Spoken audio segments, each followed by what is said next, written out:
Hi, good day, everybody. Welcome back to our Working Together series live from the Nativ Zoom room with Rod Bryant. And we're just waiting on Rabbi Ingber to show up. In the meantime, let's just bop in and see what's going on with Rod and Nativ. Thank Rod, you how very are you? much. You're live on the Noahide World Center YouTube, Facebook page. What's going on with Nativ lately? Oh man, and things are going well with Nativ. We've got a couple of new families that have just joined us recently for the live classes. I just want to encourage you, uh, if you're seeing this for the first time and you don't attend the regular live class, man, please consider joining us. You're going to have a great time of study and learning. Listen, all the questions that you might address and might want to know answers to, I don't know all the answers, but what I'm saying is we live in a community. We've been studying like this for what are we going 10 years now, Sandy? I think 10 or 11 years roughly. uh, any question that you would have, we've already begun to find out and know the answer and can share it with you. There's a lot of information out there. There's a lot of different rabbis that are teaching. Some of them know quite a bit and others don't know enough.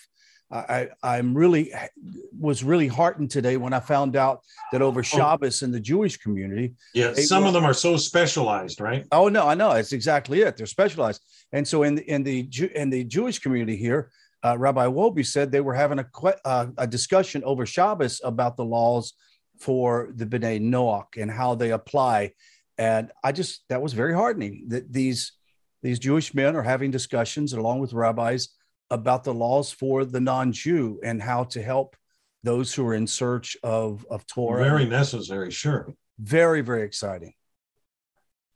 Excellent. So good to hear.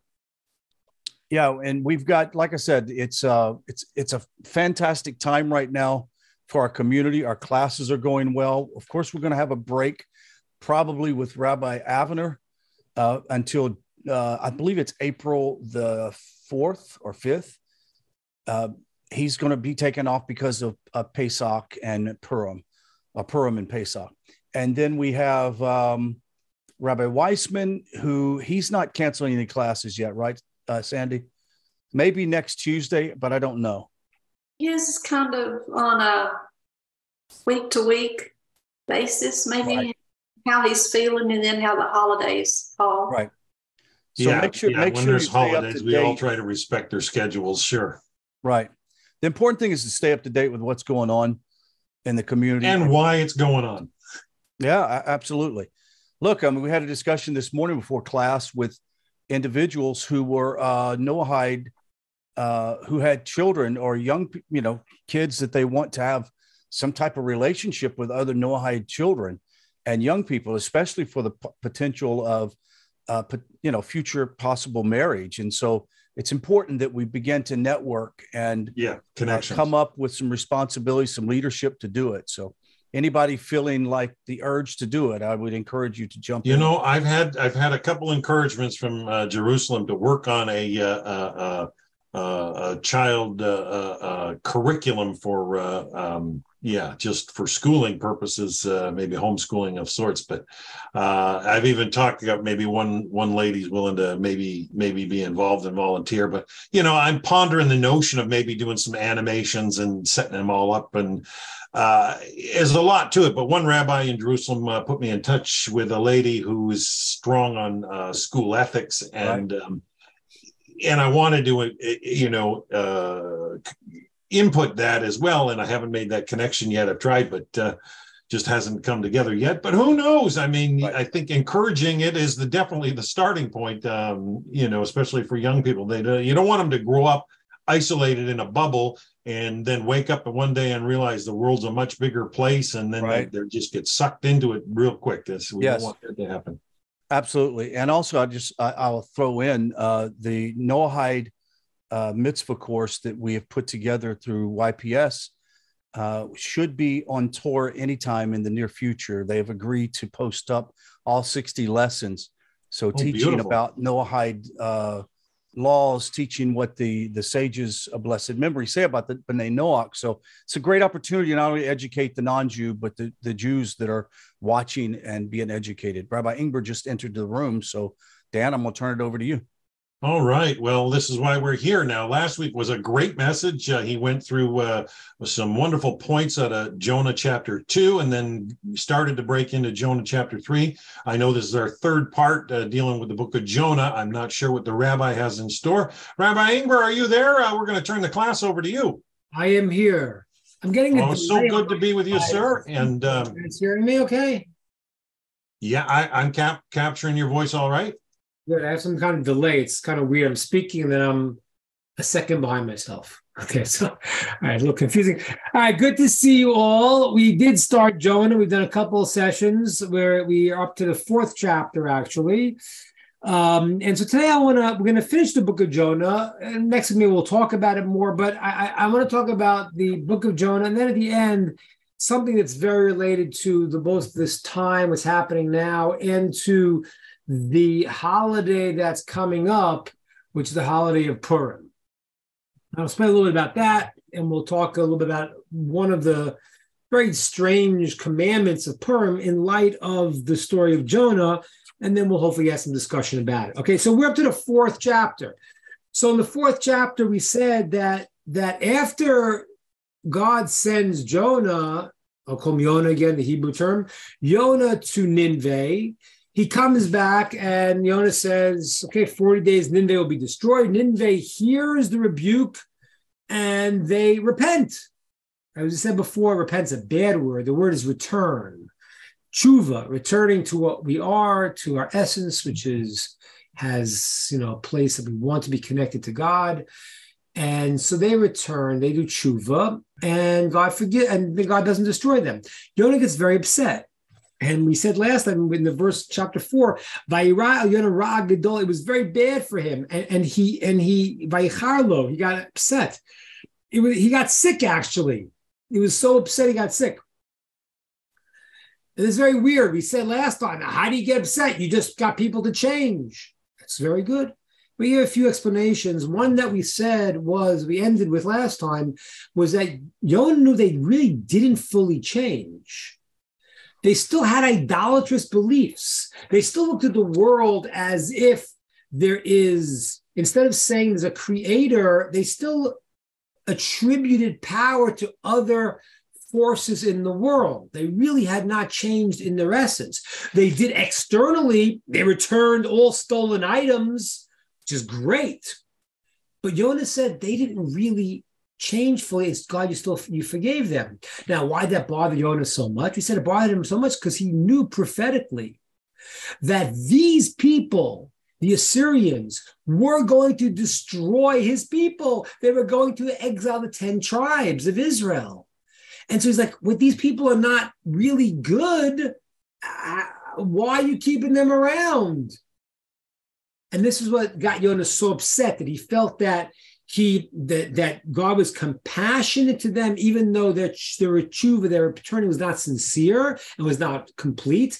And he saw prophetically, in terms of historically, that this was going to be bad for the Jewish people because they were going to be the ones to destroy the 10 tribes.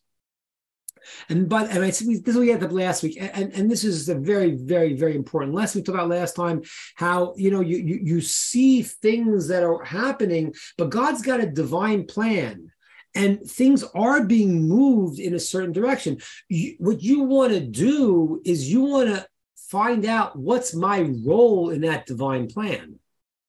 The person who wants to control it is in a lot of trouble because you can't control it. You can do your part.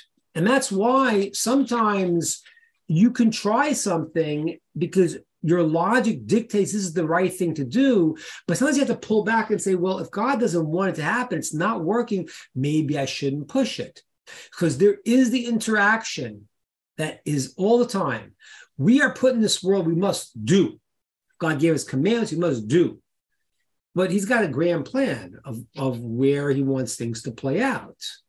And it's a dichotomy in a human being, because if I tell you, listen, you're made in the image of God. You could do. So you know what happens? I could do. It's me. And then the person pushes things and believes that they're in complete control. On the other hand, someone who says, well, God's got a grand plan, I'm just going to sit back and do nothing. That person's also off the deep end. This is the balance you need in life. You need to make your effort and still realize that that's all God does expect from you.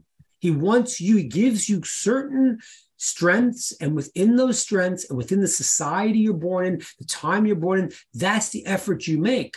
What's going to be the conclusion? That's probably likely out of your hands. But that's why the judgment is on what are you attempting to do? What are you trying to do? What do you want to do? I want to talk about apatris. I mean, something happens, it can't work out. But you're trying. This is what you're about.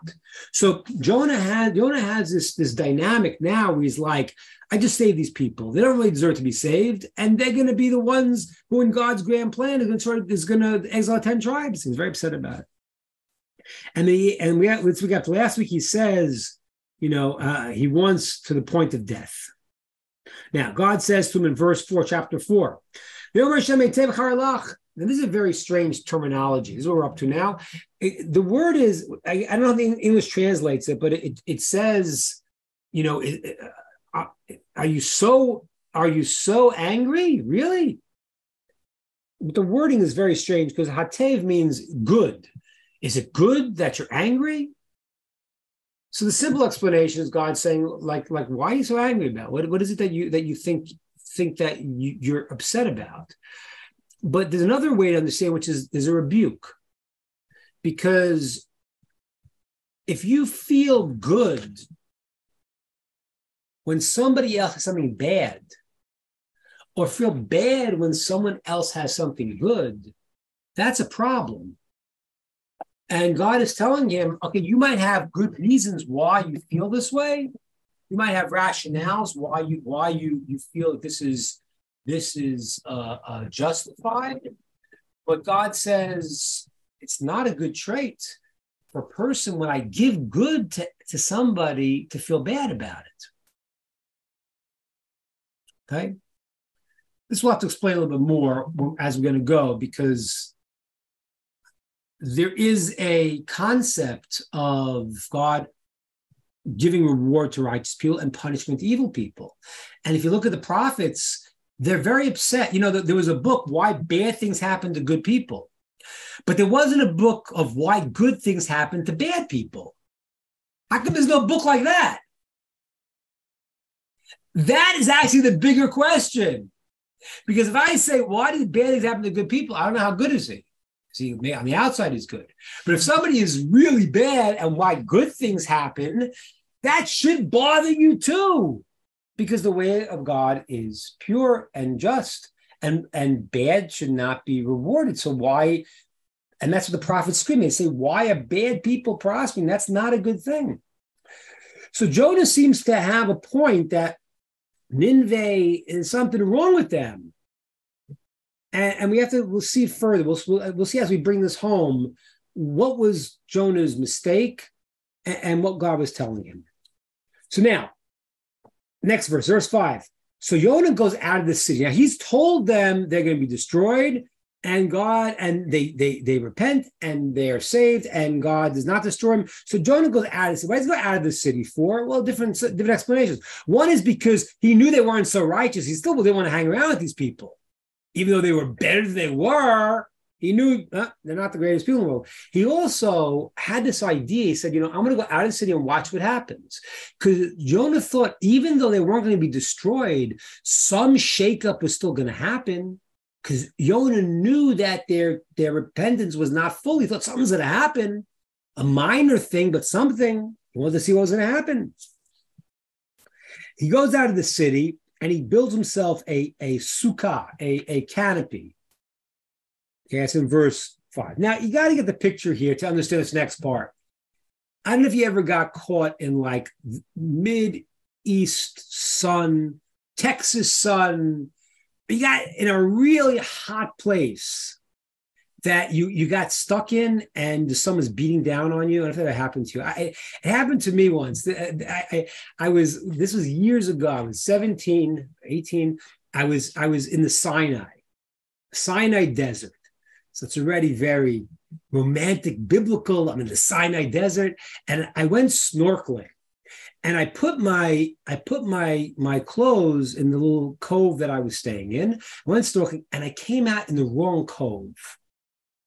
And all of a sudden I come out, I have no shoes, I have no shirt, I have no water, and I'm stuck in the Sinai desert. It was like the greatest imagery in my mind. I was like, wow, I can't last 40 years. I can't last 4 minutes in this. And I started freaking out because like the sun was beating on me, and I was like, oh my gosh. And I really got afraid because I an hour like that, I would have been French toast. I would have been finished. Thank God I found my stuff, and I was able to put a hat on, and put a shirt on, drink some water, and get back to where I was. But if you're in the blazing sun, that's dangerous. Okay, so Yonah is out of the city. He makes himself a canopy, and he sits there. And now in verse 6, God now makes this kikayon tree, a certain type of tree with beautiful leaves. The Talmud describes all its leaves and how beautiful it was, and it grows overnight over Yonah. Okay, now Yonah's totally protected, because before he was only partially protected. He had a little canopy, but the sun kept hitting him. He had to hide it. Now he's totally in the shade. And Yonah, it says, has tremendous joy. He sees this beautiful shade that's above him now, and he feels protected. He feels secure, and he feels really happy. So as Yonah's had a very rough life, ups and downs, in verse 7, next morning, before dawn, God sends a certain type of worm, and it kills the tree. And now, in the morning, Yonah wakes up, and the sun's beating down on him. And then God brings a ruach kadim charsit. That's like a desert wind. In Israel, they have something called a chamsin. When the wind comes into the desert, it's really hot. So this heat wind comes in. The sun's beating down on him now, and he faints. He literally faints. So it says, Vayit Aleph. He faints. And he says to God, I don't know if he said it, as he's fainting, before he's fainting, in his fainting state, he says, I'm done. Just let me out of here. Delirious. He asked for death, essentially. And now God says to him, gives him the rebuke we need to understand. Says to him, God says, are you really that upset over this? You lost the tree? You lost this? Are you that upset about it? And he says, yeah. I'm so done. I'm upset to death. I'm finished. So now God gives him the rebuke in verse 10. He says to him, you're so upset that you lost this tree that you did not work on at all. When you work on something, you like it. Very, very important. If anything that comes easy come, easy go. Things that you work on, you invest yourself in. I've mentioned this to you before. That's what the problem in the Western world is, understanding love. They misunderstand the whole idea of love. The idea of love, the word for love in Hebrew is ahava. Ahava is from the root ha, which means to give. So, like, there was a book by a psychologist. It was a decent book. He had some good points, but some fundamental mistakes. It was called "Getting the Love You Want." So, when I heard the title, I knew the book was flawed, because that wasn't the name of the title. The name of the title should be "Giving the Love You Should." Let me explain to you why. Because let's imagine now with a child first, maybe easier than with the spouse, but it's the same principle. I have a child. I invest in this child. I work with this child. So what I'm doing is I am planting myself in this person. Every human being naturally loves themselves. That's why God created it, so that we have a sense of oneness. There's a story about a guy, he was on death row. He tried to kill himself many times in the ancient days. And what happened was, then they were bringing him out to kill him, and a stone from the wall, from the roof, was about to fall, and he jumped out of the way. It's an instinct to preserve ourselves. we feel close to ourselves. When I invest myself in someone else, I become them and they become me. So the child that you give to, you will see that you have this closeness to. A story that happened in Europe. I remember the story. It was during World War II, and this was a family, a mother, father, and a child, and the parents were the father was separated with the child, the mother was separated. And after the war, when they were reunited, there was a certain bond that happened between the father and the son that the mother couldn't really replace because she didn't have all those years that she invested during the challenges that they had. The word in Hebrew for love is ahava, which means I give. As I'm giving to you, I am you, I naturally feel connected to you. And that's why it's a mistake. Everyone thinks, oh, the love is, I got to get out of you. Well, yes, if it's not reciprocal, it's going to be a problem, of course. But what happens is in a normal relationship which doesn't have this problem is when I am now investing myself in the other person, it's a natural response to do the same. If that person is not, then needs counseling, needs intervention. But the normal response should be it's reciprocal. And then I am invested in the person. I feel that love because I am that person. If I'm not investing in them. I just know, well, what can I get out of this relationship? I have a problem. So Yonah, you feel bad. You didn't do anything for this tree.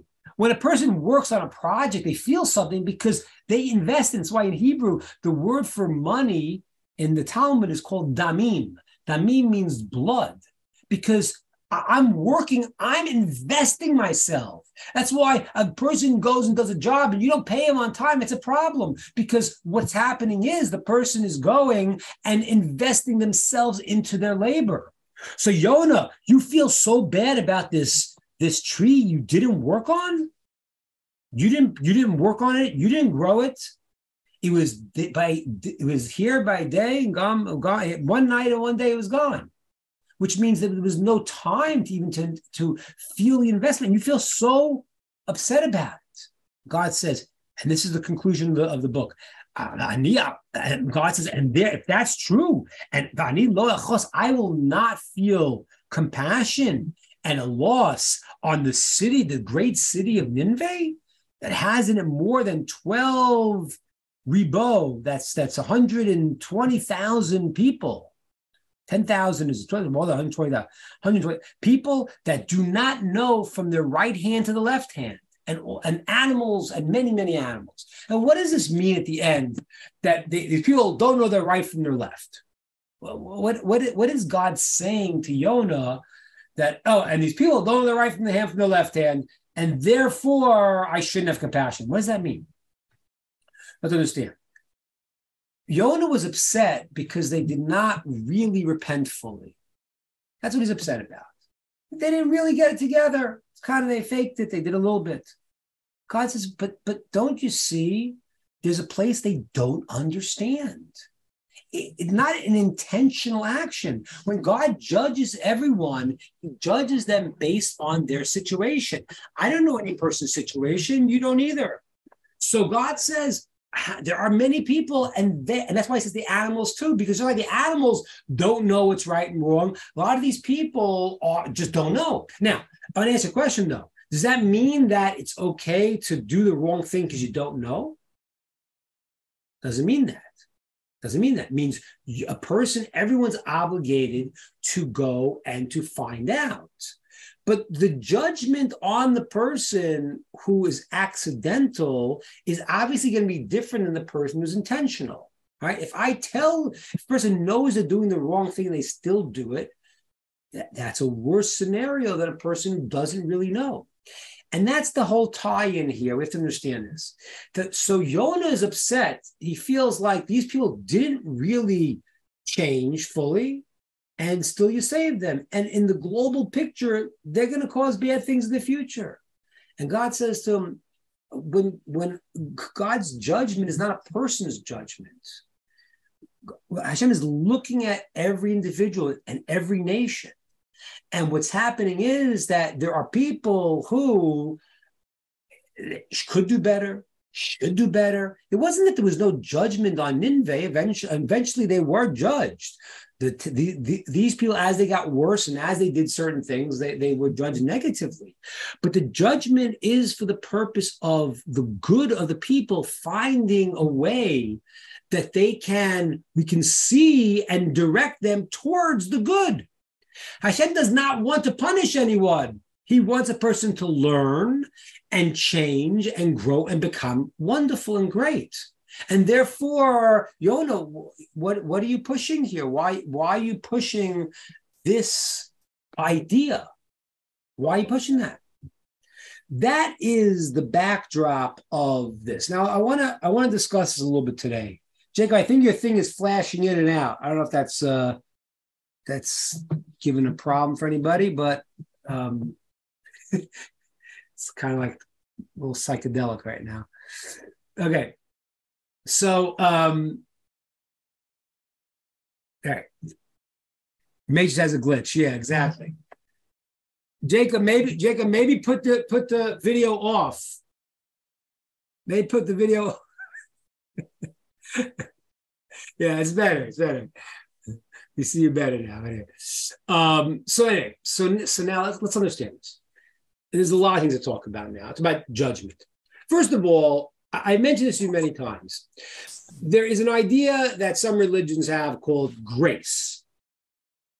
And they find that as a positive idea, that God just gives you a bye.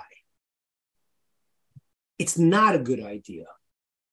Let me explain to you why it's such a negative connotation. I told you before, but let's understand. I have my 3-year-old child. I'm having them help me do the dishes. Okay. Are they really helping at 3? No. No, underfoot. Right. You are doing this to make them be busy, keep them out of your way, make them feel good that they're doing something, but they're not really doing anything. Now the kid grows up and the kid is 10.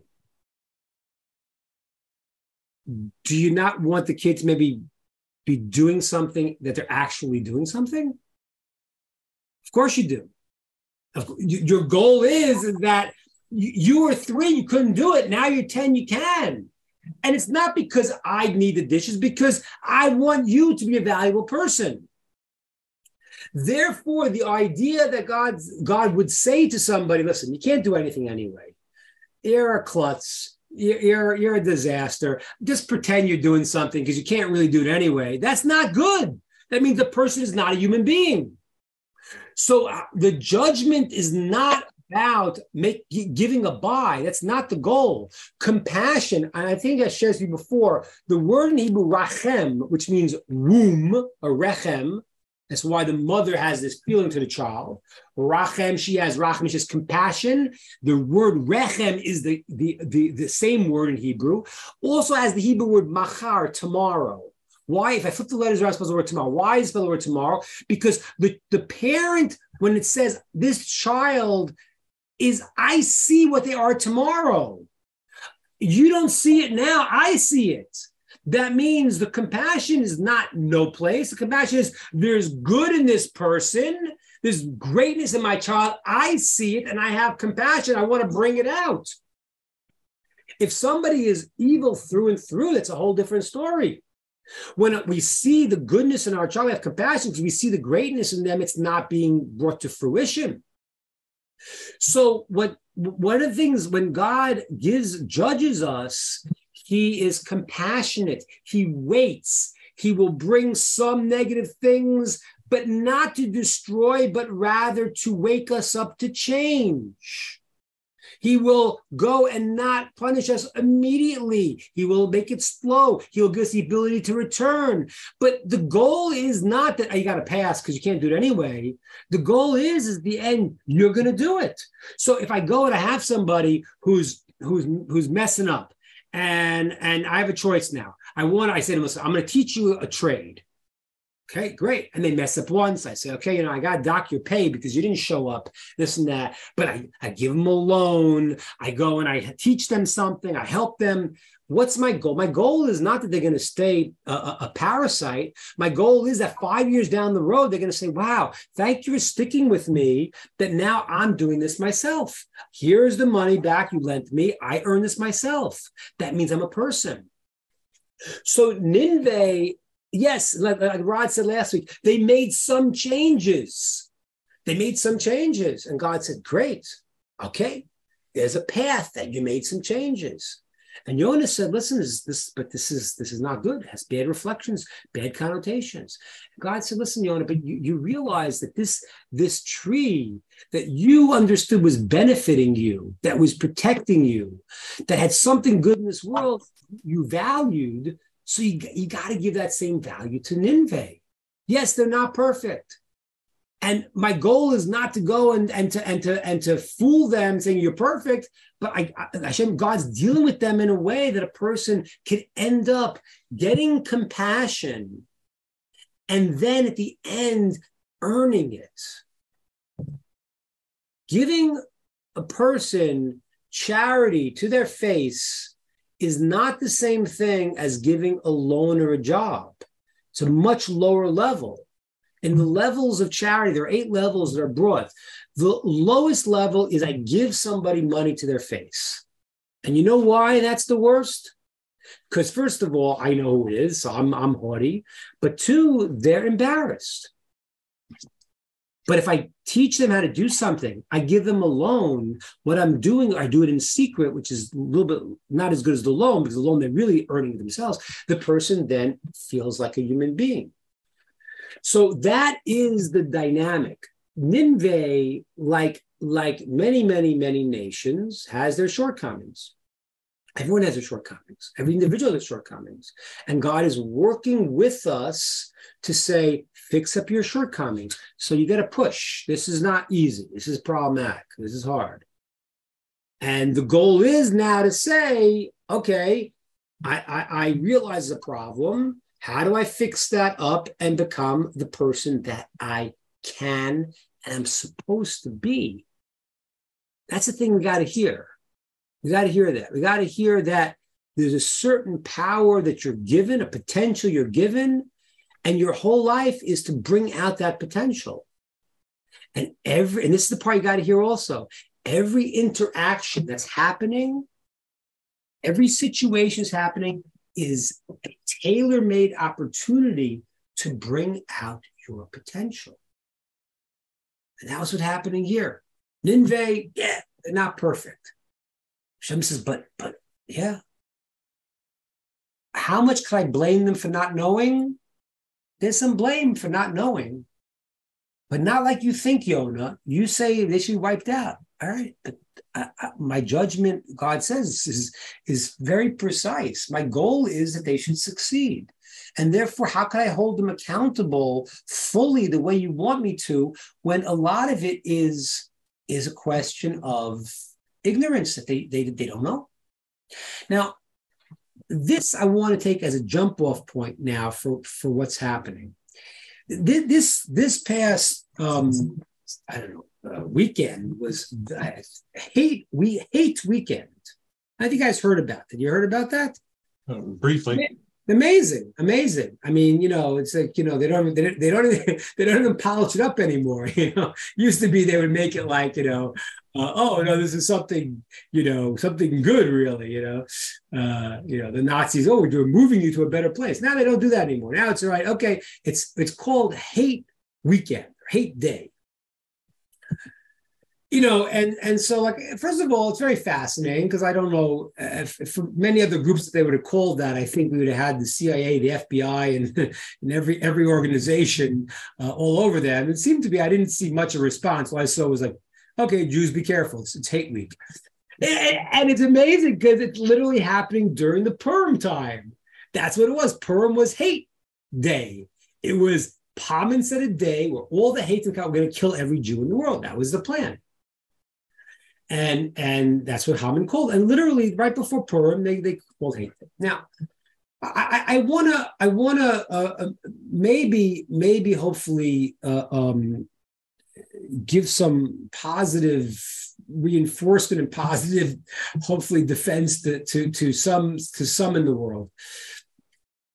We talked about Nineveh. Just learned about Nineveh, and God said, even though they had problems, there was a judgment that was given to them with some consideration of their issues. Every single nation in the world has a special quality. Every single nation in the world has a quality to bring into the good. Okay? Every single nation. And it's important to know, that's why maybe it's important to know what nation a person's from. You know, even though today in the world there's a whole mixture of like, is that a bad thing? Is that a good thing? But it's not bad, because a person has a unique quality, and probably from their ancestors, they're bringing a certain quality that they have to bring back into using it for positive, into a positive way, and they have unique quality. By the way, it's same with language. Every language is in a certain. I always just tell people, there's a statement in one of the Torah sources that says, I love this statement. It's in Aramaic, but I love the way it sounds. It says, Lishna kulmisa deliba.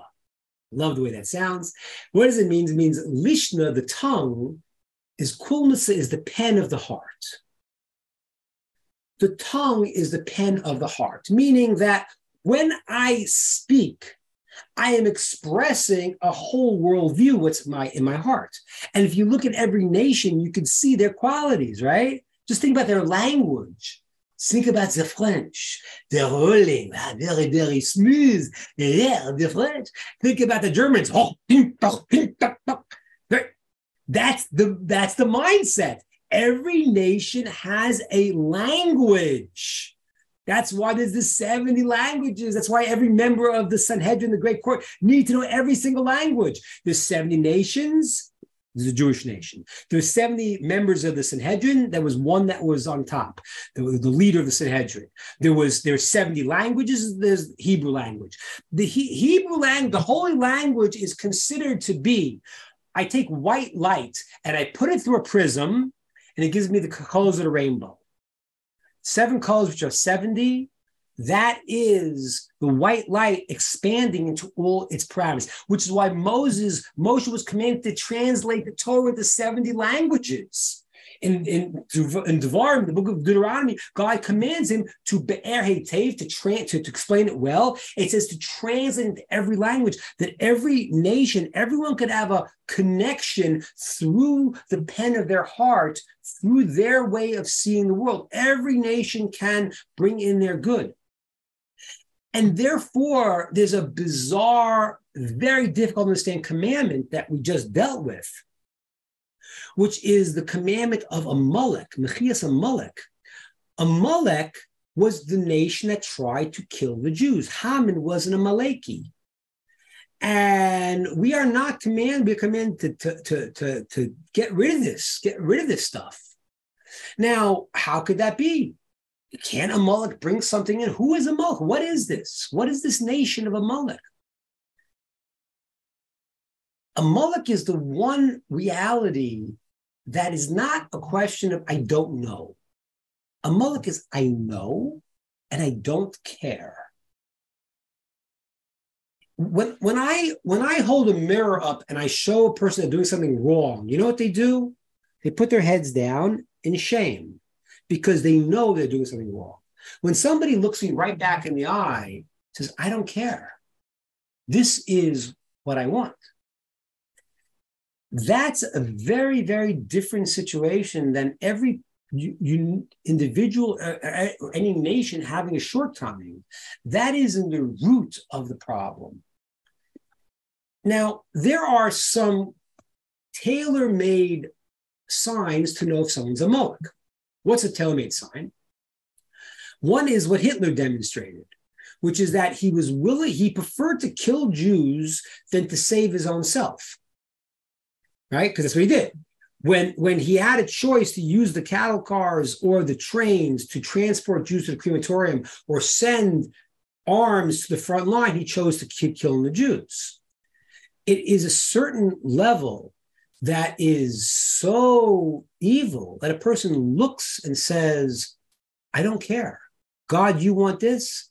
I don't care. I don't care what you want. I want that. Amalek was the nation that originated that. They originated this concept. When did they do that? When the Jews came out of Egypt, the whole world shook. Everyone said, that's it. God has performed these miracles. Not a slave had never escaped Egypt before. No one. And now an entire nation, 600,000 people, that was the army age people, about 3 million people have just left. And Pharaoh was not letting them go. It was miracles. Then they heard about the Red Sea splitting. And everyone said, oh my gosh, the world is forever going to be changed. So came along one nation and said, no, we're going to fight. We're going to fight against the Jews. That was a month. They attacked the Jews after the splitting the Red Sea. They attacked them and went to kill them. Now, didn't they know they were going to lose? Didn't they realize? I mean, they knew what happened. They knew the story. So the answer was, this was a suicide mission. It was like the Nazis literally using the cattle cars and the trains to kill Jews, to send them to crematoriums instead of saving their own selves. And the analogy is like this. The analogy is like you have a hot bath. Imagine a really, really hot bath. And no, everyone's afraid to go in. So one guy says, I'm jumping in. He's going to get burnt, but he cools it off everybody else. That's what Amalek did. And that's why God said, it's not a question of, I have a flaw, I don't know, I like doing this, I have this problem, I have this tendency, I have this addiction, I have this stick in my head. No, there is a very, very small number of people like Hitler who literally will look you in the eye and you'll show them, I think, is murder bad? No, murder is fine. Most people understand murder's bad. I said, no, I have no problem with that. The Übermensch, the Nazi statement was the strong, they took the Nietzsche philosophy and took it to the nth degree. The Übermensch is strong. There's no reason, the famous saying that Hitler had in Mein Kampf, he says the Jews put two scars in the world. The scar of the body was the circumcision, and the scar of the mind was the conscience. A moral, listen to the words. Hitler says, it is the problem the Jews had was gave the world a moral conscience. You can't just kill the baby because they're born deformed. How could you do that? Hitler says, I don't believe in any of that stuff. I believe the lion eats the lamb. The strong could kill the weak, and there's no weapon. That is the belief. The level of evil we cannot imagine it. It's literally we can't imagine it. I want to share with you, because when it says you got to take care of Amalek, but what does it mean? What happens if there's an amazing law. If the Amaleki, according to my mind, the Amaleki will accept the 7 laws of Noah, which means not to be a barbarian, not to be a murderer, not to be a blasphemer, not to be a thief, not to be a wild man eating live flesh from an animal, not to steal, not to keep illicit relations. If he accepts that, then there's no commandment about fighting and destroying these people. It's not about the people. It's not about a German. It's about a Nazi, about a person who says, my ideology is to fight God. That's what it is. It's an amazing thing, because what was there for? And I almost can't believe this. I've talked about it to you before, but it's really unbelievable. What was Amalek's philosophy? So the sages tell us there's something called gematria. Gematria means the numerical value. I take the numerical value of every letter. Aleph, A is 1, Bet is 2, and everyone has a numerical value, and every word will combine to a unique value. So it says you take the numerical value of the name Amalek, this nation, it equals the same numerical value as the word Safek. Safek means doubt. Doubt. Now, why is doubt so bad? The answer is because what Amalek said was, you're saying God created the world? You're saying this? Maybe not. Who said? Maybe everything is random. There is no purpose in anything. It's all random. That's what their philosophy was. Ladies and gentlemen, this is frightening that in modern society, that has become the leading thought. I think I said it to you. I might have said it to another class, so forgive me if I've said it before, but it's only because people don't think of the ramifications of what they believe. They don't take it to the next step that they're able to function and be happy. It's like, what's the point in life? No point. Everything means nothing. It's all random. Okay, so what do you believe then? Nothing. What's the purpose of your life? And then you ask a scarier question. If this guy believes that everything's a random accident, why is he not going out and murdering and pillaging? And I guess the only reason is maybe because he'll get caught or maybe because he's afraid to. But in terms of the value, he doesn't believe there's any value because it's all random. There is no good. There is no God. There is no purpose. There is nothing makes sense. That was the philosophy of Amalek. And that's why it's amazing. You take the word Amalek and you break the word up, it spells the word Amal, which means the work of, and the kuf is a monkey. The work of the monkey. You're not a divine image of God. You're a monkey. What's the difference, right? The monkey see, monkey do. So you're an advanced monkey. Okay, great. But you're a monkey. You don't have anything. There's no purpose. You're just a monkey. What is the monkey? The monkey's interested in getting his banana. That's what he wants. So that's what I'm interested in, getting my banana. So you have a fancier banana. Your banana's a Tesla. Okay, great. But I could step on every other weaker monkey than me to get my banana. This is what's going on. So I guess I'm happy that people don't really think of the ramifications of this philosophy that makes it that the world is random with nothing. Because if they did, they would probably be very bad people.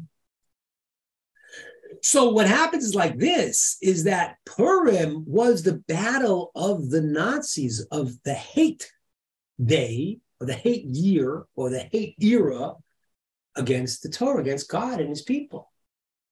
And they didn't win. And therefore we have to remember, this has got to be taken out of the world. This is not, this people their goal is evil. We talk about loving everyone, and that is true. But you have to remember, the verse says, Ohavei Hashem sin ura. The ones who love God actually hate evil. Yes, the person himself, I see good in them. I see good in them. You know, Abraham prayed for the people of Sodom because even though they were the worst, must have been something good. He thought something good. Maybe it's 10 good people. There's something good in them. Jonah had a problem now. Jonah said, okay, this is going to be bad. It's going to fit into the cosmic thing. They're going to fight the Jews. And they didn't really fix it. God said, but there's still good in them. And even the fact that they don't understand, they're not Amalek. They're not like evil for the purpose of evil. And therefore, I think it's important to know this. What I'm going to tell you now is really, really important. The Ramchal says, Rav Chaim Moshe Chaim Luzzatto says that people in life, there are some very, very few people who are thoroughly evil. Very few. Thoroughly evil. Most of the people you probably know, maybe not so good, maybe have it, but there's something good in them that you got to draw out. In the Amalek concept, that's why we don't know who it is and what, we don't know where, who, we don't know who. All we do is when they pop up and they show their heads and they call the hate day, I hope the fact that, there weren't big incidents across America, I hope that means that most people who maybe listen to this nonsense don't have that point of complete hate in them. And the people that do are very, very few and far between. And that is the thing that happens in Purim. I always ask people, I have a question that I ask people a lot of times. If you look at the Torah portion, when God gives the Torah, does anyone know the name of the Torah portion that God gives the Torah in? It's Parshas Yitro, Jethro. Jethro who came and he converted. And I always ask the question, I mean, I don't know, if